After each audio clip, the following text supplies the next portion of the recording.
Ito ang bagong Honda Click 160 Color Matte Cosmo Silver Metallic. Mas pinaastig na talaga itong bagong Honda Click 160. Ang ganda ng pagka-matte silver nito. Actually, two-tone ang kulay nito. Combination ito ng color glossy black. Then dito sa gilid naka-highlights itong Honda 160 na decals. At dito sa pinakaharap naman may decals na Click 160 na color blue na minimalist lang. Kaya mas lalo itong naging sporty tingnan sa bagong design nito. Mas bumagay pa ito sa design ng kanyang headlight. At ang maganda pa nga dito sa Honda Click 160, naka-LED ang headlight nito kaya maliwanag, kitang-kita mo ang daan kapag kagabi. At meron pa itong DRL na nakakadagdag visibility sa atin sa kalsada, mapaaraw man o gabi, at nakakadagdag premium look at sporty looks dito sa Honda Click 160. At ang taillight nito ay malaki kaya kitang-kita ka sa kalsada. Very visible talaga. Then naka-LED na rin yan, kaya mas matipid sa baterya at mas maliwanag. At kahit dito sa likurang bahagi nitong Honda Click 160, napakaganda tingnan, very sporty talaga at modern ang kanyang design. Dito naman sa gilid meron itong decals na click. Kapareho ng design ng decals ng Honda Click 125 ay itong click na nakalagay dito. At dahil color blue ito, very readable kahit malayo. Pagdating naman sa kanyang meter panel, ito ay naka fully digital display kaya madaling mabasa ang kanyang mga indicator. At maganda dito, meron pa itong mga convenient features. Meron siyang dalawang bulsa dito sa harapan at meron pa itong built-in charging port kaya pwede ka na mag-charge ng cellphone mo. At ito ay naka-keyless na. At ang maganda pa dito, meron itong answer box system at meron itong anti-theft alarm na kapag ginalaw itong motor na ito, tutunog ito. Kaya hindi ito basta-basta mananakaw. Then very convenient kapag marami kang dala-dala dahil malawak ang kanyang footboard. Kaya kapag galing ka sa palengke or sa grocery, hindi ka na mahihirapan sa mga dala-dala mo. Tapos sa ilalim ng upuan nito, meron pa itong underseat storage. Kaya meron ka pang paglalagyan dito. 18 liters ang capacity nito kaya marami ka na ring mailalagay. Then nandito na rin ang kanyang tangke. Ang fuel capacity naman nito ay 5.5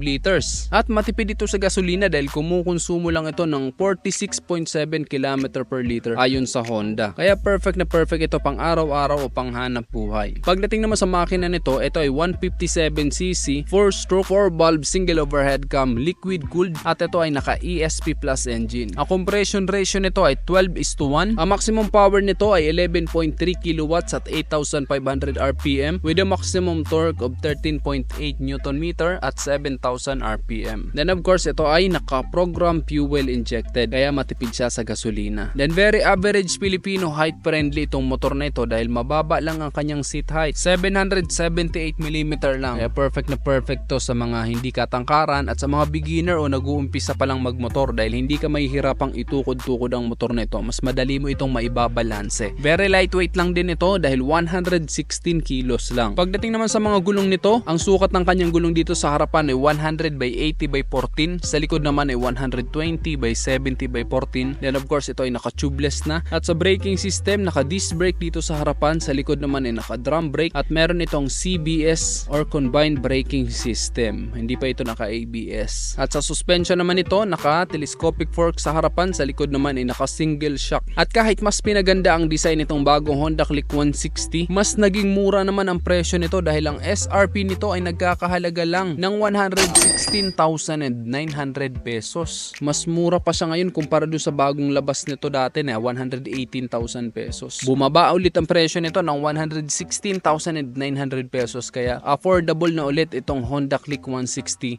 at mas pinaganda pa ang forma.